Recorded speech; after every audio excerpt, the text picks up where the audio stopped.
Hello student, स्वागत है आपका मेरे इस YouTube चैनल पे। मैं हूं विपिन सर, साइंस टीचर। और बच्चों, आज हम लोग साइंस के बेसिक्स को कवर करने वाले हैं। आज जानने वाले हैं कि साइंस का ABCD क्या होता है। तो चलिए स्टार्ट करता हूं मैं वीडियो। लास्ट तक मेरे साथ जरूर बने रहें ताकि आप लोगों को बेसिक सारा क्लियर हो जाए और आगे पढ़ने में कोई तकलीफ नहीं आए। तो चलिए बच्चों, आ जाए जानते हैं। देखिए बच्चों, किसी भी नॉलेज को लेने के लिए हम किसी ना किसी सब्जेक्ट का सहारा लेते हैं। हमारे स्कूल में बहुत सारे सब्जेक्ट होते हैं, फिजिक्स है, केमिस्ट्री है, बायोलॉजी है, मैथ्स है, इंग्लिश है, हिंदी है। तो इन सभी सब्जेक्ट से हम कुछ ना कुछ नॉलेज को लेते हैं। तो ये सब्जेक्ट है क्या? सबसे पहले जानते हैं कि what is a subject. Subject क्या होता है? तो जानते हैं, यहाँ पे मैंने यहां लिखा है कि व्हाट इज अ सब्जेक्ट। एक सब्जेक्ट क्या होता है? सब्जेक्ट होता क्या है? तो a field of knowledge is known as subject. किसी भी फील्ड, कोई भी नॉलेज का एक फील्ड को हम सब्जेक्ट कहते हैं। कोई भी जो नॉलेज प्रोवाइड किया गया हो उस फील्ड को हम सब्जेक्ट कहते हैं। जैसे साइंस सब्जेक्ट है तो उससे साइंस से रिलेटेड चीजों का हमें नॉलेज मिलता है।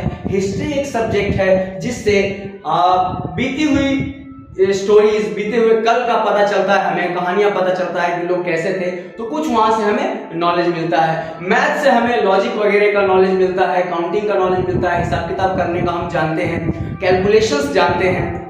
उसी तरह से और भी जो सब्जेक्ट है, ज्योग्राफी, तो अर्थ की स्टडी हम लोग उसमें करते हैं। तो वहां से कहने का मतलब यह है कि कोई भी फील्ड से हमें नॉलेज मिल रहा है, और जिस फील्ड से हमें नॉलेज मिलता है हम उसे सब्जेक्ट कहते हैं बच्चों। तो अब हमारा जो सब्जेक्ट है वो है साइंस। तो साइंस के ऊपर हम लोग चर्चा करते हैं, साइंस के बेसिक्स को हम जानते हैं। तो चलिए, तो बच्चों अब जानते हैं कि साइंस क्या है। What is science?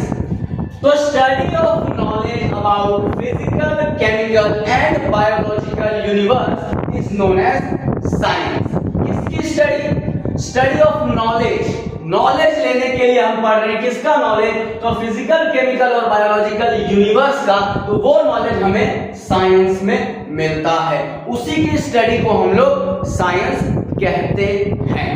ये सिंपल है, बहुत ही सिंपल। इंटरनेट पे बहुत सारे और डेफिनेशन है बच्चों, लेकिन ये बहुत ही सिंपल है ये समझने के लिए। तो ये मैंने आपके सामने ये मैंने आपके साथ शेयर किया है। तो अब देखते हैं कि साइंस जो है वो कितने ब्रांचेस में डिवाइडेड है, साइंस के और कितने ब्रांच हैं। तो बच्चों, science is divided into 3 fields. देख लेते हैं, ये 3 फील्ड है बच्चे, देख लो। साइंस डिवाइडेड इनटू 3 फील्ड्स, और वो 3 फील्ड्स के नाम है biology, chemistry and physics. Biology, chemistry and physics. अब एक एक का हम डेफिनेशन भी देख लेते हैं। आप नोटबुक और पेन निकाल के बैठो, सारा डेफिनेशन नोट कर लो और हमेशा के लिए याद कर लो ताकि कभी कोई कंफ्यूजन ना हो। तो बच्चों नोट डाउन कर लो सारे डेफिनेशंस को। What is biology?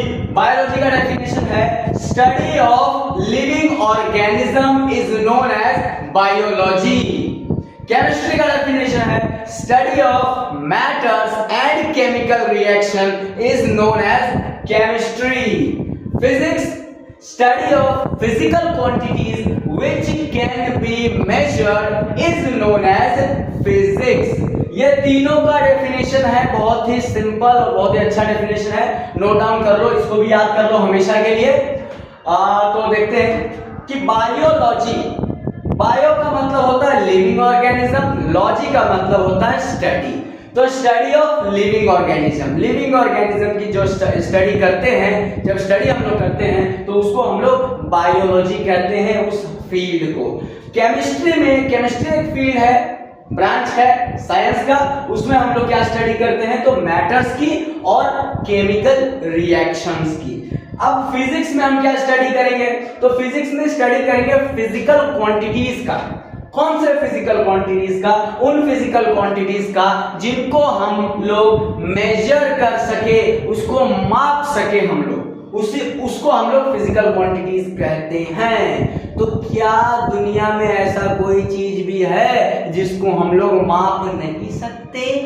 क्या कुछ है? आपको क्या लगता है कुछ है ऐसा जिसको हम लोग माप नहीं सकते? मान लो कोई लंबाई है तो उसको भी माप सकते हैं, टेम्परेचर है तो उसको भी हम लोग माप सकते हैं, हाइट है उसको भी हम लोग मेजर कर सकते हैं, कितना कोई भारी है, वजन कितना है उसको भी हम लोग मेजर कर सकते हैं। तो क्या ऐसा कोई चीज है जिसको हम लोग मेजर नहीं कर सकते? आप लोग जानते हो क्या ऐसा कुछ? थोड़ा सोचो।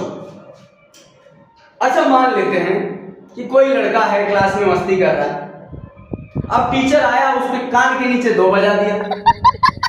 अब क्या वो लड़का बता सकता है कि उसको कितना दर्द हो रहा है? क्या वो बोलेगा 1 किलो दर्द हो रहा है? क्या वो बोलेगा 2 केजी दर्द हो रहा है? उसको बोलेगा क्या? नहीं बोलेगा। तो अब उसको मारा टीचर ने और बाकी सारे स्टूडेंट हंसने लगे, ही हू करने लगे। अब क्या हम कह सकते हैं कि बाकी के जो बच्चे हंस रहे हैं वो कितना किलो हंसे, कितना ग्राम हंसे, वो कितना मीटर हंसे हैं? क्या नहीं कह सकते। क्या कह सकते हैं कितना डिग्री हंसा है? वो भी नहीं कह सकते। तो इसका मतलब ये है कि जो फीलिंग्स है लिविंग ऑर्गेनिज्म की, ह्यूमन की और सभी लिविंग ऑर्गेनिज्म की, उसको मेजर नहीं किया जा सकता और उसको हम लोग फिजिकल क्वांटिटीज नहीं कह सकते और वो फिजिक्स की स्टडी में नहीं आएगा। बाकी ऑलमोस्ट जितनी भी चीजें हम देखते हैं यूनिवर्स में, हर चीज को हम मेजर कर सकते हैं और उन्हें फिजिकल क्वांटिटीज हम लोग कहेंगे। जैसे अगर लाइट की स्पीड है तो लाइट की स्पीड को भी हम मेजर कर सकते हैं, वो फिजिक्स में स्टडी हम लोग करते हैं। अगर साउंड की बात करें तो साउंड कितना है, ज्यादा है कम है, उसको भी मेजर कर सकते हैं। साउंड को मेजर किया जाता है हर्ट्ज में और 20 हर्ट्ज से लेके 20,000 हर्ट्ज तक हम लोग सुन सकते हैं, वो ऑडिबल होता है। उससे नीचे और उसके ऊपर हम लोग सुन नहीं सकते, लेकिन उसको भी मेजर किया जा सकता है। तो बच्चों ये है तीनों चीजें, साइंस के 3 फील्ड, बायोलॉजी, केमिस्ट्री और फिजिक्स। इसका सारा डेफिनेशन तुमको दे दिया हूं, ये सारा नोट डाउन कर लो। इसके आगे हम लोग देखेंगे कि साइंस की स्टडी करने के लिए इसका कितना पार्ट है, कितने पार्ट में साइंस को स्टडी किया जाता है। बेसिकली 2 पार्ट में हम लोग कॉलेज में, स्कूल में स्टडी करते हैं, हर जगह 2 ही पार्ट में स्टडी करते हैं। एक होता है थियरी पार्ट और दूसरा होता है उसका प्रैक्टिकल पार्ट। तो हम अब जानेंगे कि थियरी पार्ट को पढ़ने के लिए हमें क्या क्या चीज की जरूरत है, रिक्वायरमेंट है, और प्रैक्टिकल पार्ट को पढ़ने के लिए हमें क्या चीजों की रिक्वायरमेंट पड़ती है, वो मैं यहाँ लिखने जा रहा हूं, वो भी आप लोग नोट डाउन कर लो। तो बच्चों साइंस के ये तीनों ब्रांचेस को 2 पार्ट में पढ़ा जाता है और ये 2 पार्ट है, पार्ट 1 थियरी, पार्ट 2 प्रैक्टिकल। तो ये दोनों पार्ट की स्टडी करने के लिए आपको कुछ चीजों की रिक्वायरमेंट होती है, वो चीज आपके पास होना ही चाहिए, तभी आप उसकी स्टडी बहुत अच्छे से कर पाओगे। और वो क्या चीज है तो देख लो कि थियरी पार्ट जब पढ़ते हो तुम लोग, तो थियरी पार्ट में क्लासरूम रहता है, क्लासरूम में टीचर आ गया और वो बोर्ड पे पढ़ाता है, तो उसमें आपको चाहिए टेक्स्ट बुक, जिसको आप लोग किताब भी कहते हो, नोटबुक जिसमें आप लोग लिखते हो, टेक्स्ट नोट करते हो, और तीसरा है ज्योमेट्री बॉक्स जिसके अंदर पेन, पेंसिल, इरेजर, शार्पनर और स्केल, राउंडर, ये सारी चीजें उसमें मौजूद हो। क्योंकि कभी कभी हमें डायग्राम को भी बनाना पड़ता है, तो डायग्राम बनाने के लिए हमें पेंसिल की जरूरत पड़ती है। पेन से हम डायग्राम नहीं बना सकते, बार बार मिस्टेक होगा तो बार बार उसको काटना पड़ेगा। तो पेंसिल रहेगा तो पेंसिल का इरेज कर देंगे हम लोग। तो इसके लिए ये चीज को रखना बहुत जरूरी है। यहाँ लिख दिया हूँ चीजें, दिखने में लग रहा होगा अरे इसमें क्या सबके पास होता है, लेकिन नहीं होता है। कितने बच्चे नहीं लाते हो, बेवकूफ किस्म के लोग होते हैं, वो नहीं कैरी करेंगे और उनका कई चीज छूट जाता है, कई चीज सीख नहीं पाते। तो आप लोग जरूर रखना। अब बात आ गई प्रैक्टिकल की। तो प्रैक्टिकल में क्या चाहिए? देखो प्रैक्टिकल में लिखा है हैंडबुक। हो सकता है आपने कभी नाम ना सुना हो, हैंडबुक क्या है भाई?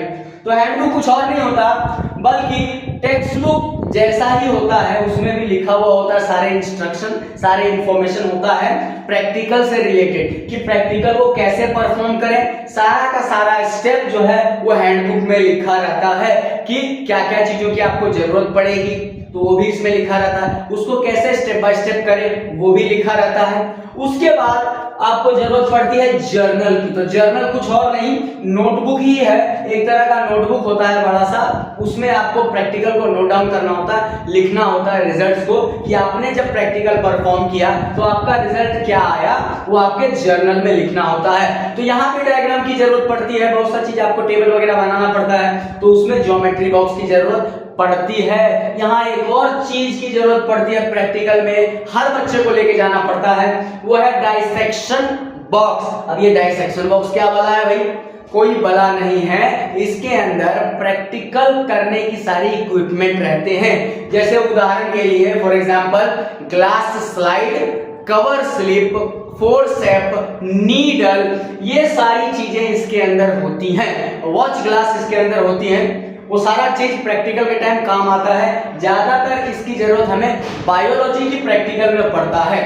तो जब मैं आपको एक एक करके डिटेलिंग में जब बताऊंगा, स्टार्ट करूंगा लेसन इससे रिलेटेड, तो सारा चीज मैं आपको क्लियर कर दूंगा कि कैसे स्टेप होते हैं और कैसे इसको परफॉर्म किए जाते हैं और किन किन इक्विपमेंट की जरूरत पड़ती है। बच्चों ये जो चीजें हैं ये सबके लिए है, ये बेसिक, चाहे वो क्लास 9 का हो, 10 का हो, 11 हो या 12 हो या वो बीएससी का स्टूडेंट हो, ये सबके लिए बेसिक है, ये जानना सबको बहुत जरूरी है, तो ये जान लो और लिख लो।